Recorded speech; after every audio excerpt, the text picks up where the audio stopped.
अस्सलाम वालेकुम। आज हम क्लासिकल मैकेनिक्स में जनरलाइज्ड मोमेंटम को डिस्कस करेंगे।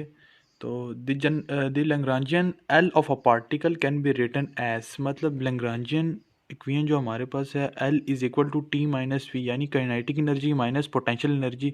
इसको हम इस तरह करके लिख सकते हैं, जो कि हमारे पास डिफरेंस ऑफ एनर्जी है। अब इसमें ये बता रहा है कि हम काइनेटिक एनर्जी को पोटेंशियल एनर्जी से माइनस करें तो वो लैग्रांजियन के इक्वल होगा। तो अब हम यहाँ पे अगर इसको हम खोलते हैं, मतलब हमें पता है काइनेटिक एनर्जी किसके इक्वल होता है, 1/2 एम आई वी आई का स्क्वायर।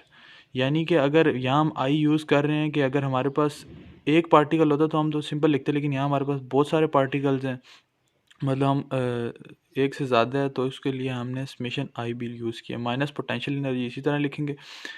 अच्छा, अब इसे हमें पता है कि जो हमारे पास वेलोसिटी होती है उसको हम वो हमारे पास X del X by del T के इक्वल होता है, मतलब उसे दोनों तरह लिख सकते हैं। और एक्स डॉट हमें यही शो कर रहा है कि जो है वेलोसिटी ही है ये, मतलब ये इसे लिखने का तरीकाकार है एक।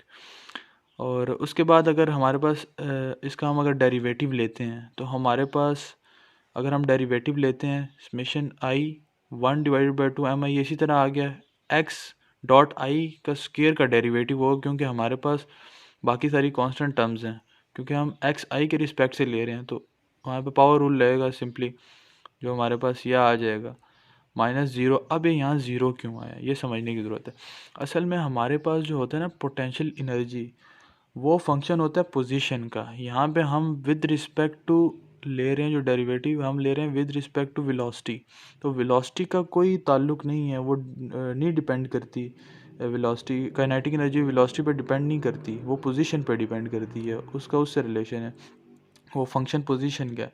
सो हम इसको ऐसा कांस्टेंट डील करेंगे, तो जब हम एज अ कांस्टेंट डील करते हैं तो किसी भी उसका डेरिवेटिव लें तो ज़ीरो आता है।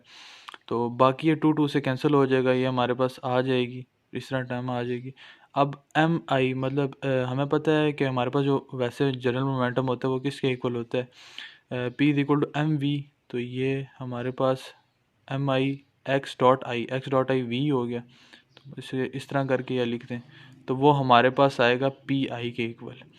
तो पी आई यहाँ से हमारे पास जनरलाइज मोमेंटम निकल आया है, p i is equal to del L divided by del x dot i. यानी लैग्रांजियन का हम derivative with respect to velocity लें तो हमारे पास मोमेंटम आ जाएगा, जनरलाइज मोमेंटम आ जाएगा। अच्छा, अब इसे ये तो हमारे पास आ गया। अब यहाँ पे आई है, आई ये बता रहा है कि हम इसे मतलब एक नहीं है, ज़्यादा पार्टिकल है, मैंने जैसे शुरू में बताया।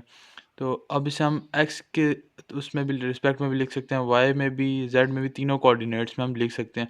लेकिन वैसे जो इसकी जर्नल फॉर्म है, क्योंकि हम जनरलाइज कोऑर्डिनेट पढ़ रहे हैं, तो उसमें हम इसे इस तरह करके लिखेंगे, p is equal to del L partial derivative of L divide by partial derivative of Q.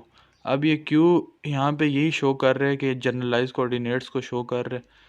तो हमारे पास आज के लिए इतना ही। उम्मीद करता हूँ आपको समझ आ गई होगी। शुक्रिया।